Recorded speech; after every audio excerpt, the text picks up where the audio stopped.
Happy Friday, and thanks for spending the week with us here at the Rocketeer Minute, where each and every day, Monday through Friday, we go over 1 minute of the greatest adventure movie that Walt Disney's ever made, the 1991 Joe Johnston-directed feature, The Rocketeer.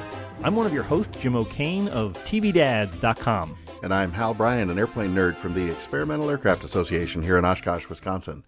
And speaking of the Experimental Aircraft Association, Jim, I brought along a coworker tonight, or this morning, or whatever time of day it is. It's my pleasure to bring a guest on board who's guested with you on the Airport Minute in the past. This Indeed. Is Chris Henry, our museum's programs representative. Chris, thanks so much for coming on. Well, thanks, guys. I appreciate coming on. This is, as always, an honor, and excited to talk about one of my favorite movies. Well, and Chris, you have I always appreciate Hal's job, but you have one of the coolest jobs at the EAA. You get to bring in new, cool, hot stuff from old airplanes and spaceships. In this case, I am very jealous. Yes, absolutely. Those are the high days. But some days it's like, well, I just sat here the entire day and did paperwork. So yeah, it's a little bit of everything, but. We call those Chris's cry in the office days. But, yeah, exactly. Like if you see Chris, it's a bad one. He's really, a lot of paperwork. Just don't even knock. Just leave the door closed. But, we couldn't do it. I mean, we're all a team. So, I mean, it's fun to work closely with Hal and everybody. I mean, we all, we're all part of the same mission here, and it's a lot of fun.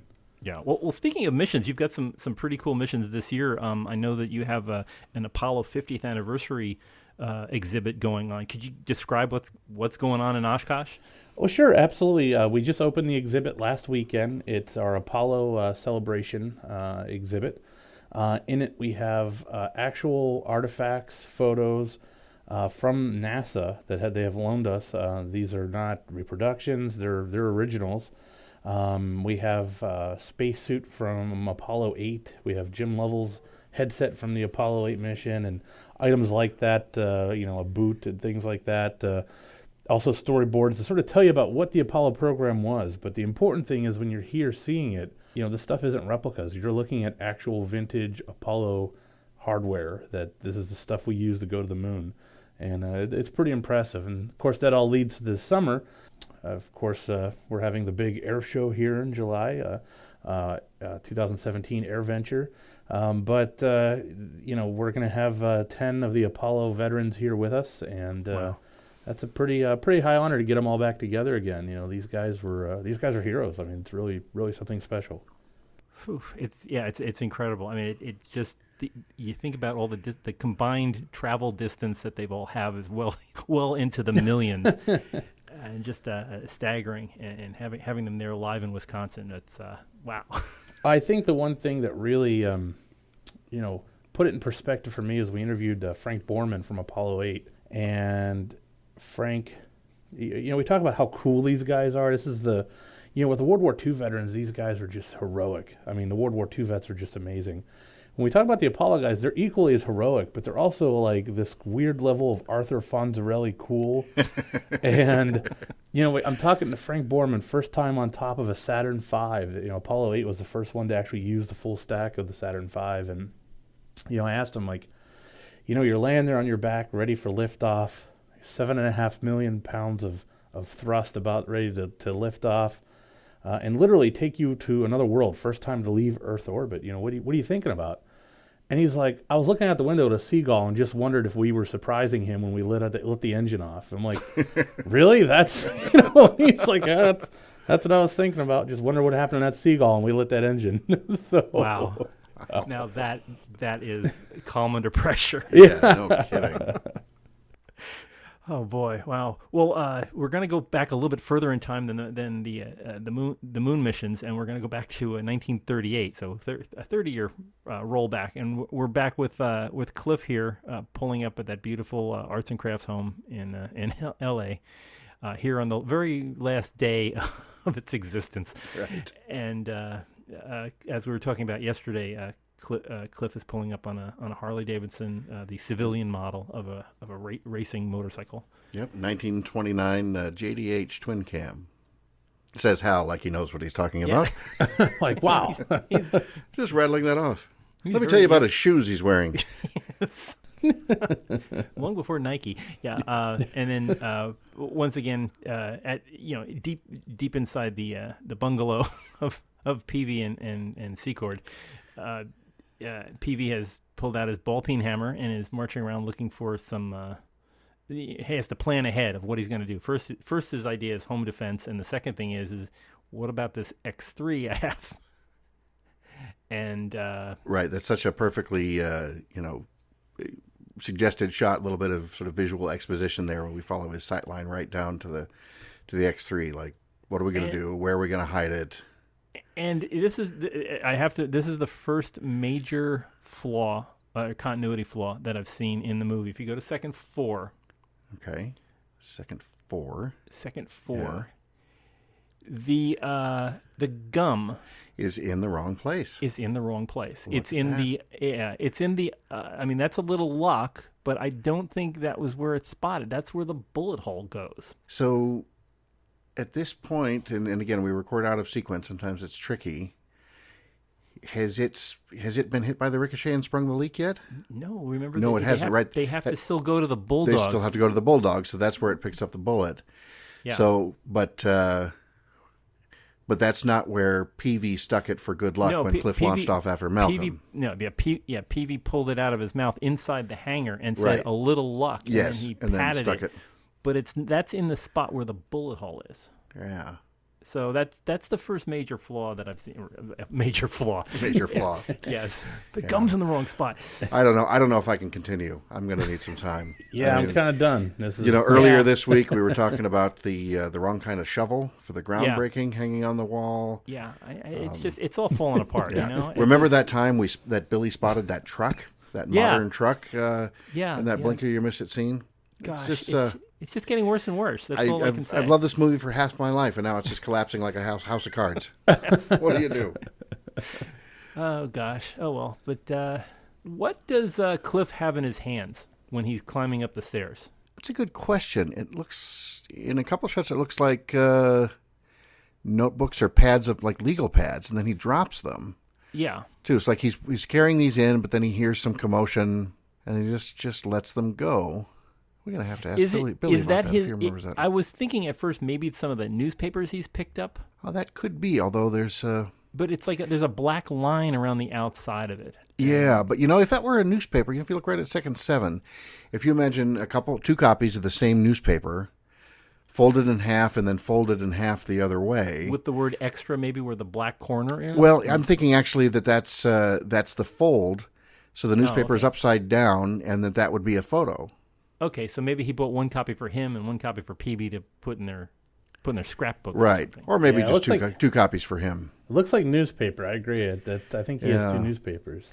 And when you scrub back, when you can see it between the planter and the brick detail, it starts to look like that's maybe just what it is. Like he's coming home with the newspapers, but he hears a commotion. Yeah, and then of course we cut to Peavy letting loose with that hammer. And I did notice that the big hunk of fence is already missing for the cars to pull up in. Maybe that, they didn't want to knock down the whole fence. Right. It just, I don't know. Everything else seems neat as a pin, so I was wondering, I don't think somebody like Peavy would have anything out of place like that. You sure wouldn't think so. But remember, he shares an apartment with Cliff Secord. That's true. Or a home with Cliff Secord, so. Yeah, Cliff is like the Oscar Madison of the two, I think. Exactly. And Peavy's the talented Felix Unger. Yeah, I lived that life. I understand it. I was going to say, and I know exactly who you're talking about. Yes, you do. Okay, easy with the inside baseball. I know. Sorry. Sorry. Anybody mad at us? But we join Peavy already in progress with his hammer toss. Right. He flings the hammer. And skillfully ducked by Lothar. He just and with no change in expression. Right. He just moves right out of the way, and then the hammer, knocks out the glass in that cabinet back there. Yeah, or at least that's what the sound effect indicates. That's a good point. Do we actually see? We don't see. We see kind of full shy. Yeah, of it, we see its reflection in the glass, or we see Tiny Ron's reflection, but But Yeah. Now, that's is another great example. We hear the sound effects, so we know the glass broke, even though when you Yeah. stare at it, it maybe didn't. Yeah. Now, is he picking up a Collier trophy there to throw it? So I was just wondering about some of these yeah, little so I was looking at that, and trophies. actually, right at there at second 15 to 16. First of all, I love the absolutely gigantic shadow of Tiny Rod's head and hat on the Yeah. blinds. Yes. His head is as big as Peavy, and Yeah. his hat sticking out. But then, Looming. yes, Yeah. but yeah, then Peavy is reaching for the shelf there, and he's grabbing a trophy. Now the at this point in their careers, we've been talking about the national air races. We've talked a little about sort of the Bendix race and the Thompson Trophy and things like this. The Bendix race was, if it was just revisiting a little bit of the history, the Bendix race was the race from Los Angeles to Cleveland. It was basically the race to get to the race. So, and interestingly, in '38, in early September, so 6 weeks or so before the film is taking place, the Bendix race was won, and we have talked about this before, but to revisit it, Bendix race was won by a woman named Jackie Cochran.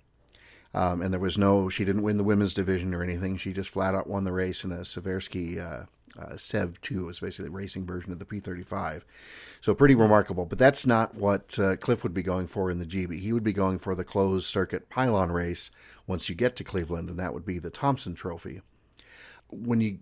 For anyone listening, when you have a moment, Google both Bendix Trophy and Thompson Trophy. These are two of the most beautiful examples of sort of Art Deco sculpture you can imagine. The Thompson Trophy that Cliff would be going for in the pylon races has the figure of Icarus sort of with his back up against a pillar, and some stylized clouds and things like that. And it's just this wonderful sculpture of the winged figure, but it's sort of a single item in that the wings and things sort of blend into the pillar in the back. The Bendix Trophy to me is even more beautiful. It's a globe with these wonderful flying Art Deco figures on either side. It's heroic, sort of almost proto-Superman poses. Then there's a model of an airplane sort of mounted on it, sort of jutting out ahead of them as they fly on both sides of the globe. If I'm not mistaken, they are on display at the National Air and Space Museum down on the Mall in D.C., aren't Yes, they? they are, and in fact, there were of course smaller versions that would be awarded to the individual winners. And Chris, I know we've got smaller. They'd be reproductions, but they'd be period reproductions, like presumably awarded to somebody, Yes. at least of the Thompson Trophy, and they're on the green marble. They're sort of like bookends. I know we've got those on display in our museum. Yeah. It's just beautiful artwork. Oh, absolutely. And the trophies are just gorgeous. I mean, I really think we could sell replicas of the trophies in the gift shop and people would buy them. I'd buy one every day. Yeah, I mean, they are beautiful. Put one in every room in the beautiful. house, and then have to buy a new house. Exactly. Yeah. they are. They're gorgeous. And yeah, we do have ones that were awarded. I can't remember who it was awarded to, but we do have examples that were awarded here in the museum. Right. Now, the trophy that Peavy picks up and then wings at Lothar, it just sort of bounces off his face, and he rubs his nose for a moment as it breaks. The closest analog I've come to that is there's not a lot of detail around the base. There's clearly a racing pylon with an airplane on top. There was a trophy given out in Miami that was called the Glenn H. Curtis Perpetual Trophy, and that was for a closed circuit air race down there. The first one was a more traditional trophy cup, but the Glenn H. Curtis second Perpetual Trophy looks a lot like this. The airplane is mounted at a slightly different angle. There's a little bit more detail on the base, and there's some eagles at the corners of the pylon. My best semi-educated guess is that they use that as a model as sort of the basis for this, because everything else pretty much lines up. But of course, this is a breakaway prop kind of thing that Ryan Johnson, our guest, might have made. Yeah, that's true. It's probably made out of foam rubber and feels like getting hit with a marshmallow. Exactly. So, and we've all been there, right? yeah, sure. Every Time day. and again. Yeah. So, one thing right after this, as we transition, it's always nice to see. So, here's Billy as Cliff. He's trying to sort of throw his weight in and break the door down. And then, of course, Lothar opens it at just the wrong moment, and he just flies in and lands on his face. But it's one thing that's always makes me laugh, always bugs me in movies, that a locked door, especially with a deadbolt, pretty much one or two good swift kicks and you're just straight in. And Yeah. in my law enforcement days, I have kicked in a couple of doors in my life, And it is not that easy by any stretch of the imagination. And it takes an embarrassingly long amount of time. And so that's why now you see SWAT teams carrying the big battering rams and things like this. But if you just try to do it with your shoulder, unless it's a flimsy closet door, you're not really going to get through for quite a while. That is Alan Arkin throwing his arms around Tiny Ron, isn't it? I've been scrubbing back and forth trying to figure out the stunt work here. It does look. I like really him. would have assumed it was a stunt person, but we see his stunt double in a few other scenes here and there, and in fact, maybe even in the same minute following this one. And the hair, when you go frame by frame, it's the hair that really stands out. It's a pretty heavy gray wig the stunt double is wearing. And when you scrub this super carefully in that second 27, and you see his face over Tiny Ron's shoulder, I bet anything that's actually Alan Arkin. Yeah, well, hopefully someday we'll have him on and we can. That's right. We can ask him, and then we can live one of our dreams, Jim, and we can get him to call us Chowderheads. Yes. and ask us if our eyes are painted on. Yes, or call you Harold. That's what. Yeah, exactly. Clifford, Harold. Oh, awesome. So anyway, we watched the very last second of the 1635 Palm Terrace mailbox here. As what kind of Chevy is that? Hal, do you know? Let's see. That one that comes sort of racing in or busts through the mailbox. Going back to the notes here, that is a 1937 Chevy Master Deluxe Business Coupe. So when you bought a car that that matched your job title, basically. Says, well, I need a 2-door, and I'm using it for business. Here we go. Yeah, and it's to heck with Hoover, apparently. Let's smash into something else. Exactly. He's lucky he didn't make it a little bit further to the right, because it looked like he would have hit that palm tree. Right, which would not have been nearly as forgiving as the mailbox. And then, you scrub ahead right after that when Tiny Ron is twirling around with Peavy on his back. Yeah. This is where I'm pretty sure we're looking at the stunt double. I think you see the wig looking a little thicker and heavier. He looks a lot leaner in this. Right. And it's more obvious when you see him hit the chair and go backwards. I think that's the same guy that got blown away by the first thrust control of the Rocketeer in the hangar. So he's very good at flipping head over heels. Now, let me make sure I'm looking at the right car, because there's a car that hits the mailbox. That is the same car that hits the fence, isn't it? Or am I misidentifying that one? No, I think that's a different car. There's two that pull up. If you look, the headlights are in a different spot. Right. So that is a different car. I'm not sure what the... I think the one behind the guy drawing his gun is a Ford. Yeah, there is. There's a Ford. There's a Ford V8, another deluxe, a 5-window coupe. Yeah. Or coupe, if you prefer. That's that sort of beige, almost pinkish beige one. Okay. Yeah. You can see that. You can almost see the Ford V8 badge on it. And then, is that a Dodge behind them? I think. Yeah, there is a. I'm looking parked right to the left, just to the left of the V8 in that shot where he's kind of drawing up a gun or something. Right. I think that might be a Dodge. I think you're right. I think it's one of the Dodge touring sedans that we see. Similar to the one that Lenny had, wasn't that? That ended up stuck between the trees. Yeah. Or that was the FBI. FBI had that one. Yeah. It's really important. At least it's really important. It really is. It's critical here. It is critical. And I don't know anything about that particular Chesterfield that was flipped over as Peavy went backwards. I know my grandmother had a similar one. I can remember denting my head on those wooden arm pieces. A very uncomfortable chair to be a little kid around. But a beautiful view of that fireplace before the whole place gets torn up. Yeah, no kidding. As we talked about yesterday, that idea, the hearth, the Frank Lloyd Wright's Usonian idea of having that central spine of the house. I just love it's a standard craftsman idea that you have a hearth, and then on either side you'd have built-in bookcases, and above that the square windows, giving kind of a face to the house. But just gorgeous stuff. And I've scrubbed back and forth a little bit. Just want to put this to bed. The one that hits the mailbox is a Ford V8. That's a 38 Ford V8 Deluxe. And then the one that does the fence is the Chevy, the Master Deluxe Business Coupe. Got So it. now, Okay. let the record reflect that we now Yeah. know for sure which car is which. We have the right We- cars okay. in the right order. Yes. We can move on. And Our long we've national got- nightmare is over. I'll call the Smithsonian So- right away. We've got back from Fitch and Woolley getting away from the bisected Bigelow, Right. Which kind of, I mean, did they just leave him there? Because it seems like they got to get back. 1635 Palm Terrace. I guess they got to get over here in a hurry. Right. Well, nothing against the FBI, but in my experience as a as a small town sort of city cop, very occasionally working with the feds, I think that's exactly what they would do. They've got to go they got to do the real law enforcement, and the rest of us, you stay here Leave it to and the- secure the scene. Yeah. So Yeah. Wait for the coroner to show. right, exactly. And speaking of Mr. the late Otis Bigelow, John Polito, I didn't realize until just this evening, the TV was on, a Seinfeld rerun was playing, that he is the super or the landlord in Jerry and Kramer's apartment building. I did not. He's Wow. he's Silvio, and he's got this really thick accent, and as my wife will point out, the world's most epic comb over.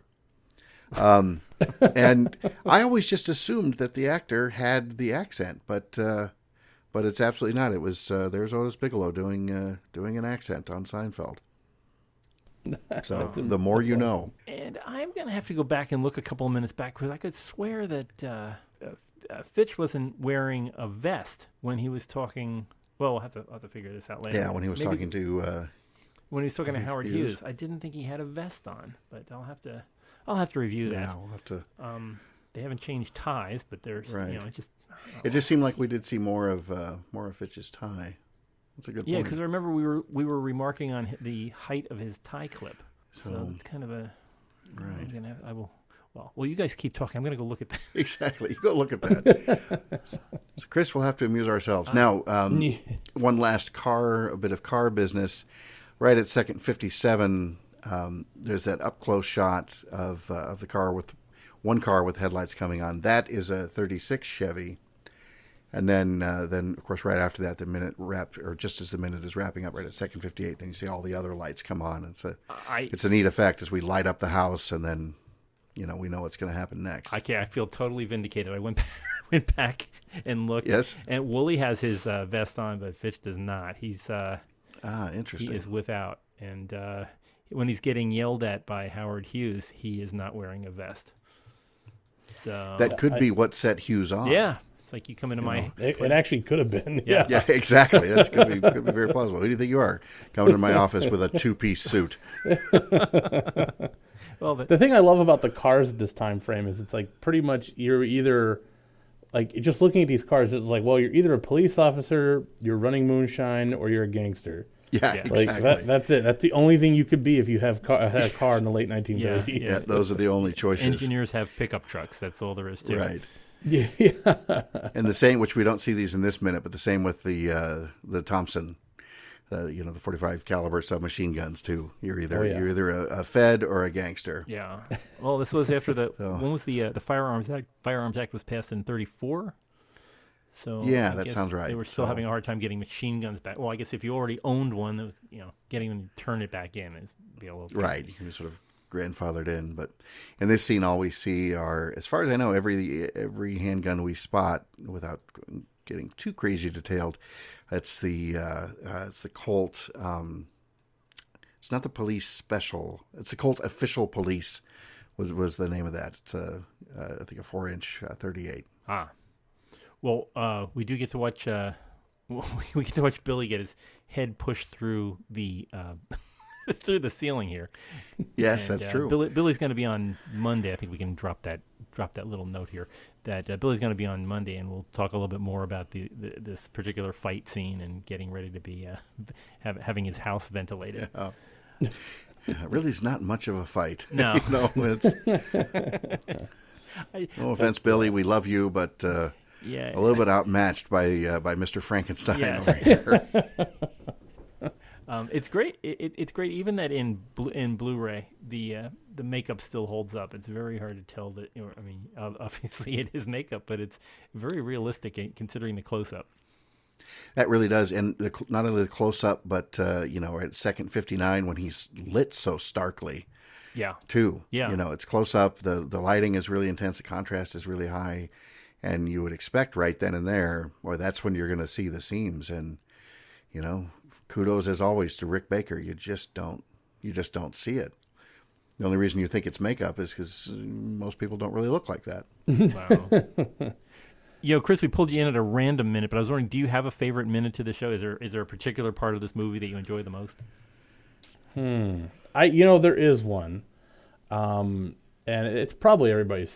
Well, it's probably just about everybody's favorite. But I love when Howard Hughes gives him the airplane. Not to give too much away, but at the end, when he's given the GB and the whole conversation of what was it like, and I love that. I just love that part. I love the soundtrack. I love that part where he's like, I didn't get to thank him, and Yeah.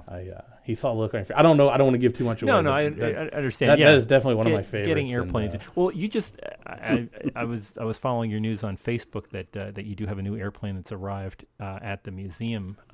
Yes. Do you like to talk a little bit about that? I mean, you must have had that you must have had that face today, I would think. Yeah, exactly. It was actually a really emotional day. We went to get this airplane. It was the old Ironsides, which was the first home-built airplane built from composite material, and really, really neat family. The gentleman who built it passed away a couple years ago, and one of his things was he would hope that the museum would eventually get it, and worked with the family. And I mean, it's an important staple in experimental aviation for that, and we went down and got it today. And yeah, I mean, it was lots of emotions of seeing the airplane pulled out of its hangar one more time and brought here to the museum. And these are more than just machines. There's a lot of emotion. There's a lot of stories. There's a lot of human factors that go into these aircraft, and that's kind of what I love. I love that part of it. You can ask Hal. That's kind of where I geek out the most, is that aspect of it. You get the personality of the people that built them. I would think that being the EA is so wrapped around the idea of home built. These are craft built aircraft, and every one of them, I think the people that make them leave a little bit of themselves in them. Oh, absolutely. And and there's a community involved. We came down to get that airplane. It was on an airport, and everybody that was friends with this gentleman came out and just wanted to be there one more time while the airplane was pushed out and and loaded into the truck to bring up here. So I love that. I love that part, that it's the people and the stories behind the aircraft that make the aircraft that much more special. Yeah, I think you get a little bit of that in this movie. I mean, not in this particular minute, but a couple of minutes before, when we saw Peavy sitting down with pencil and paper and rulers and stuff like that, and trying to figure out how to make the X3 a little bit better. I keep picturing the folks that put together airplanes by themselves, and they share the little adventures of how they're building different parts, and asking advice and getting a lot of contributions back to them about how to they kind of collaborate on making these things. I think that's the neat part of this, that inventiveness and the ability to see what you've created when it's done and having it take to the air. That must be just an amazing feeling. Oh, well, absolutely, and I think that I like to think I'm guessing here, but I'd love to think that Howard Hughes was an airplane nerd, as well. That he would love to see what's going on now, and and I know he's history has painted him as it has in certain areas, but at the root of it all, though, he was an airplane nerd like all of us. I mean, this is it's something I'd love to think that he would have actually done something like this, given the given the circumstances. Yeah. And when he got into filmmaking, making a movie like Hell's Angels, that's nothing but a love letter of sorts to the heroes of World War I. And it was still to this day one of the biggest aviation movies of all time, and you can't embark on something like that without having some deep love for the subject matter. And then, of course, doing so much of his own test flying and setting speed records. Here in the time frame of the movie, just several months prior, he'd flown Lockheed Electra and set speed records in that. Of course, the Hughes, the H1 racer, yeah. all that stuff. Yeah, I mean, if you look at Love the the H1 is like it's like a work of art. You know, you look at it and it's just seamless, and it's so it looks like it should be on top of a trophy. That's how smooth the thing looks. Yes, exactly, and it always looks like it's 20 years from now. It always looks ahead of its time. Yeah, the real one is in the Air and Space Museum in D.C. and you know, I'm sure I'm sure you've been there too, and I think I spent like an easy 20 minutes just looking at it and photographing it from like every angle. Yeah, I think we've all done that. It's just following those lines, those gentle curves and everything else. It's just absolutely amazing. Yeah. And, you know, Jim, you're talking about Peavy and his, you know, that great scene when working on the plans and thinking out loud and he's sketching and everything else. I choose to assume that 15 years after this movie took place, that Peavy was one of the first 30 EAA members in 1953. Sure, that's cool. Yeah, that's what my my fanfic sequel is going to be about. Is Peavy going to a meeting in 15 years? Yeah, so that's awesome. You just see a little old man at the end of the runway in Rockford, Illinois, going, Exactly. Yeah. Making notes and having suggestions. He would have fit right in. That's our organization's DNA right there. Yeah. Wow. Yep. Well, you know, we talk a lot about the EA here, and I just want to make sure that people know that anybody can join. You don't have to be a pilot. You don't have to make airplanes in your basement. You don't have to do any of that. If you just enjoy the idea of flight, you just go to eaa.org, and there's a whole world of things you can meet up with other people of different, you know, of different talents but of equal excitement over the joy of flight. And so, you know, check out eaa.org. It's right out there. They give you a lot of ideas on how to meet up with folks like you guys. Yeah, it was originally going to be called Paul's Wayward Home for Aviation Nerds, and then you know, they're like, oh no, Experimental Aircraft Association. Yeah, that's something a little bit more official. Yes. So can I just say, by the way, that if we go to Second 54, that I would totally buy that lamp if they ever make that lamp. Yes, absolutely. That's actually what's frozen on my screen right now, and I'm like, I want that lamp. That's even better than the Christmas Story lamp, I think. You know. Oh yeah, yes. It's much less fragile. Yes, exactly. Number one, and much more practical. It's a major award, obviously. Yes, absolutely. You know, that's hilarious because I'm in quiet talks with a friend of the show, Jamie Hicks, about maybe acquiring one of the X3s that he's building right now, and I'm going to have to go buy a lampshade, aren't I? Yeah, I think so. Exactly. Or at least get your macrame partial out. display. Yeah. I get my macrame out. Just like I made my mom a keychain in third grade, I'm sure I can whip up a lampshade in no time. That's a lot of brown yarn, I'll tell you that. Yes, Yes, it is. It is. But I would, you know, something. I just realized I have that end table that it's sitting. Oh dear, I'm gonna have to break this to my wife. Okay, but yeah, it is a stunning little piece. And, you know, the thing is, you could have it in your living room just in a corner and not tell anybody. Just the people who really know would know how to. Exactly. Yes. Yeah. And the people who didn't are not welcome in my home. Exactly. There you have it. Just get out. That's fantastic. I do like, as we're getting to the last, you know, the very last seconds, I do like that when the headlights are it's actually Klieg lights outside of the studio, the lights come on and they both turn at the same time, both with the kind of look on their face, like, oh, this isn't good. Yeah, and neither one of them is quite sure what to make of this. Yeah. They're both in trouble with different parties. Yeah, Right, exactly. But a great way to end the minute of you know, of what's going to happen next. And You're here. Wow. Well, Chris, thanks so much for being on the show. And Absolutely, thank you guys. It's an honor to be on. I'm not used to being on a podcast where you guys actually have the hero of the show on the show, so that's different. That's really awesome. We'll tell Billy you said hi, and maybe on a future episode we can have you on for a roundtable discussion. I would completely geek out. So yeah, just be advised.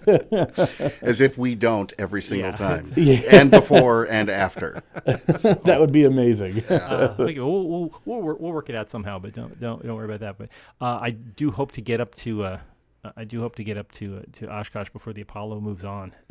It sounds like a fascinating exhibit, and Absolutely, and we'll have it till October. It sounds like. okay. So I've got to get it on. I will get it on my schedule. That sounds wonderful. But awesome. Well, thank you guys both for having me on. It's an honor to do it. I really enjoy this, and it's cool to get to be on it. So thank you guys. okay, Well, thank you. we'll have you on again. Don't worry.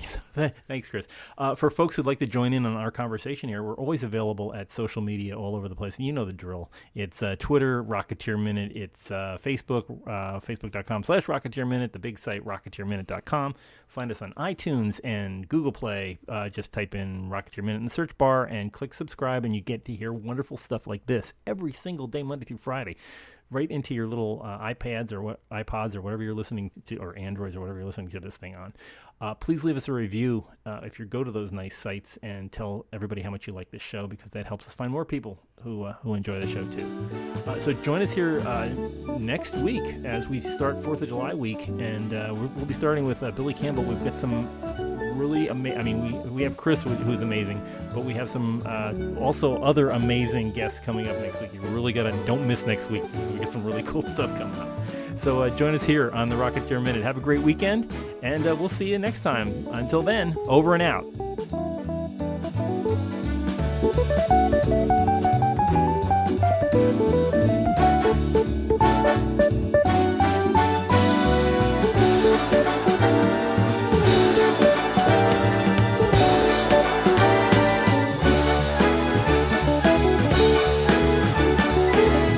Go get him, kid.